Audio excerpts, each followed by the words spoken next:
Bonjour à tous, bonjour la famille, j'espère que vous allez bien. Aujourd'hui, on va parler d'un article de presse et bien entendu du Bitcoin et du canal baissier. Donc on a vu dans les anciennes vidéos, surtout dans la dernière vidéo, donc du scénario de capitulation. On va continuer dessus, on va peaufiner un petit peu tout ça. Mais juste avant, je tenais à vous remercier pour la force que vous m'avez envoyée, les gars. C'était un truc de ouf. Si vous souhaitez vous abonner, franchement, faites-le dès maintenant. C'est la première fois que vous regardez la vidéo. Ok, les gars? Allez, c'est parti.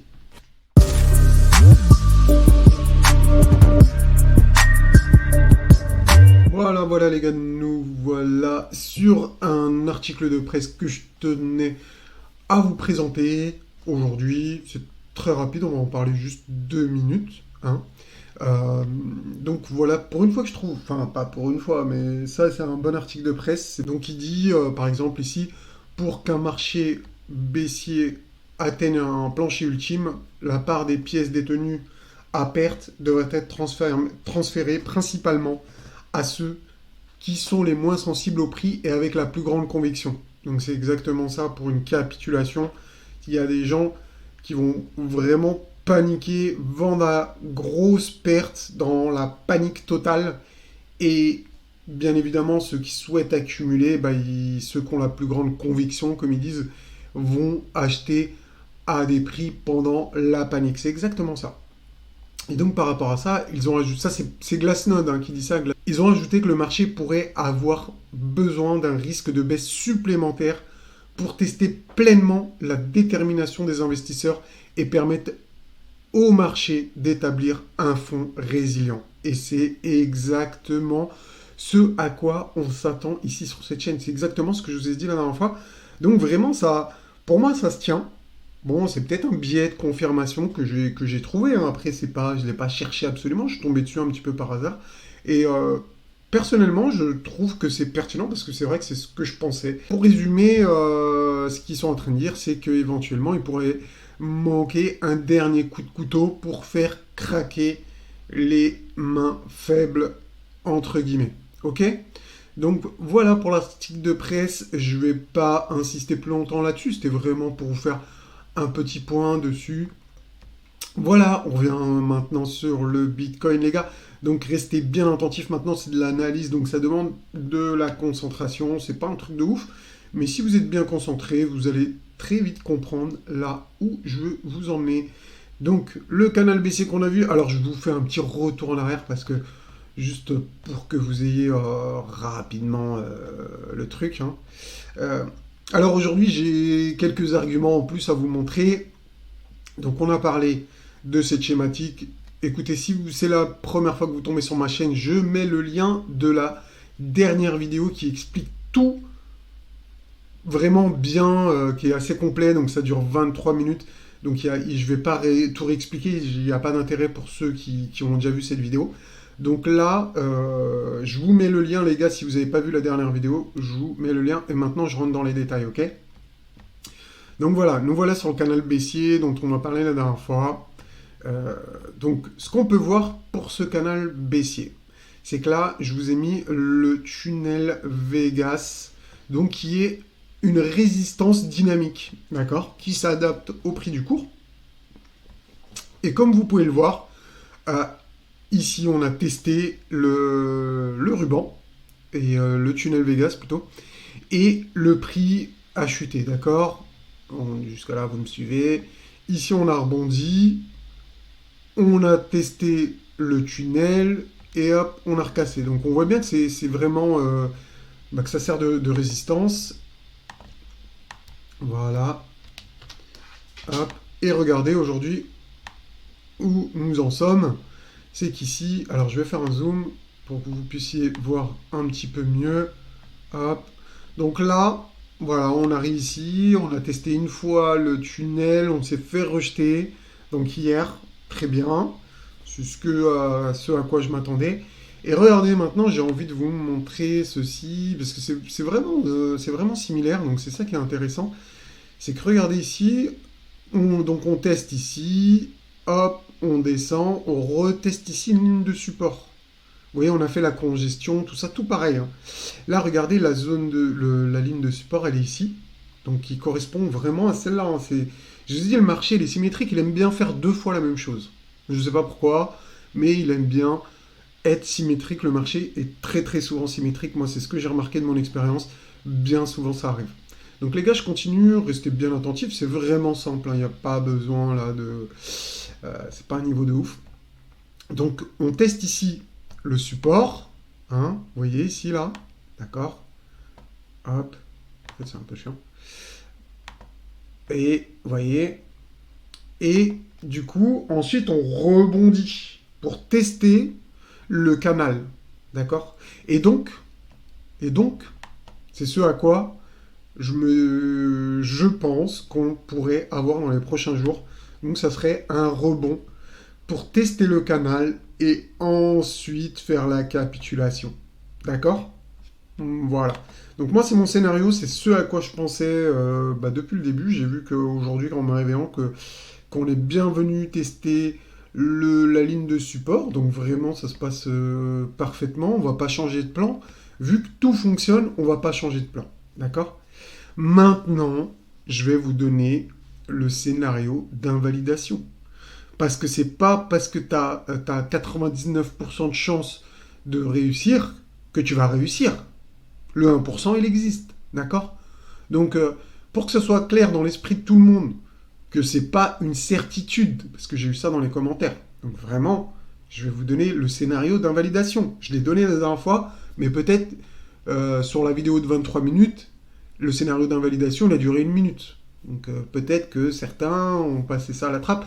C'est pour ça qu'il faut bien regarder la vidéo jusqu'au bout, les gars. Restez bien, regardez bien jusqu'au bout et regardez tout. Ne faites pas attention à ce que vous voulez et voilà. Enfin bref, je continue. Donc imaginons, malgré tous les arguments, ok, qu'on ait une cassure ici. D'accord? Déjà, pour moi, si on a une cassure du canal baissier, ça pue. Voilà. Et ensuite, qu'on a quelque chose comme ça.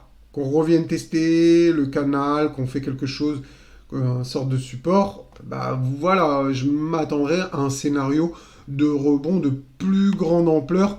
En gros, pour résumer, ce à quoi je m'attendrais, ça serait un scénario, donc pour être précis avec vous, un scénario comme ça. Une grande redistribution comme ça, de cette taille-là. D'accord? Donc quelque chose qui va ressembler à ça. Je vais le cloner. Quelque chose comme ça, pourquoi pas. Voilà, quelque chose comme ça. On est d'accord ou pas? Là, je vous ai montré un autre scénario. D'accord? Pour l'instant, notre scénario, il tient. On va le prioriser. On est d'accord? On va rester sur le scénario.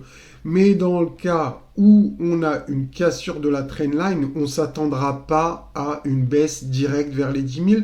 On s'attendrait à un grand range de ce style-là. Ok les gars? Donc je répète, parce que j'ai pas envie que dans les commentaires, il y ait encore des gens qui me disent « Ouais, mais si, mais ça ». Si on casse le canal baissier par le haut, un peu dans ce style-là, déjà, ça sera pas la peine de FOMO, hein. Ça sera pas la peine de se dire ouais, bah c'est bon, on va faire un nouvel ATH, vous achetez ici comme des pigeons, ok? Non, non. Si on casse par le haut, vous laissez le cours faire ce qu'il a envie, il va retracer, retester le support, etc. Et à ce moment-là, il y aura une vidéo pour vous expliquer ce qui se passera. Maintenant, voilà. Ceci étant dit, je repasse sur la suite. Je voulais juste être vraiment précis là-dessus parce que j'ai eu des petits commentaires de gens qui ont dit que machin, que... Voilà, ok. Donc je voulais juste faire un dernier point là-dessus pour vous montrer. Alors je ne sais pas s'il y a des héliotistes parmi vous, donc des gens qui font de l'Elliott Wave. Donc voilà, petite schématique. L'autre jour je regardais la charte pour le zigzag. Ok. Donc on avait une vague A, B. Donc là on a une vague C. Jusqu'à là, on est d'accord. La vague C, elle se décompose en 5 vagues. Et on voit bien, pour moi... Alors, je vais passer en 4 heures, juste pour qu'on ait un peu plus de détails, etc. Hop, je vous remets ça à l'échelle. Tac. Ok. Alors, on va adapter ça à la taille de l'écran. Automatique. Voilà. Donc là, on est bien, les gars. Là, on est bien. Là, on est bien. Regardez. Donc là, pour moi, ce que je vois, c'est qu'on a une vague 1 une vague 2, une vague 3, et que là, on est dans la vague 4. On est dans la vague 4, et qu'est-ce qui nous manque après une vague 4? Ah, il est où mon petit schéma? Je vais le rapprocher, parce que là, il est parti un petit peu trop loin. Voilà, ok. Je le rapproche encore plus. Ok, d'accord. Donc, vague 1, 2, 3, 4. Et ici, selon moi, il nous manque une vague 5. Ok? Alors, je vais juste mettre la vague en vague, justement, pour que vous puissiez le voir. Donc, je vais mettre super linéaire. Ok, pour bien que ça soit visible par tout le monde. Ok. Donc, 1, 2, 3, 4. Et ensuite, on attend la 5. Alors, il faut savoir que l'objectif théorique de la vague 5, est-ce que vous voulez qu'on calcule ensemble l'objectif théorique? Il me semblait l'avoir fait, mais je ne le vois plus. Donc, on va le refaire ensemble. Hop, tac, tac, tac. Je vais pousser ça. Ça commence à être surchargé. Donc, je l'enlève. Donc, vous avez vu les 5 vagues. Donc, ça remet un argument en plus pour la capitulation, pour dire qu'il nous manque encore un étage plus bas. D'accord? Donc, après, moi, j'invente rien, hein. Je vous montre ce que je vois, les indicateurs et tout. Donc, voilà. Maintenant, celui qui me dit que il n'y a pas 5 vagues, etc., peut-être, hein, allez savoir. Moi, en tout cas, c'est ce que je vois.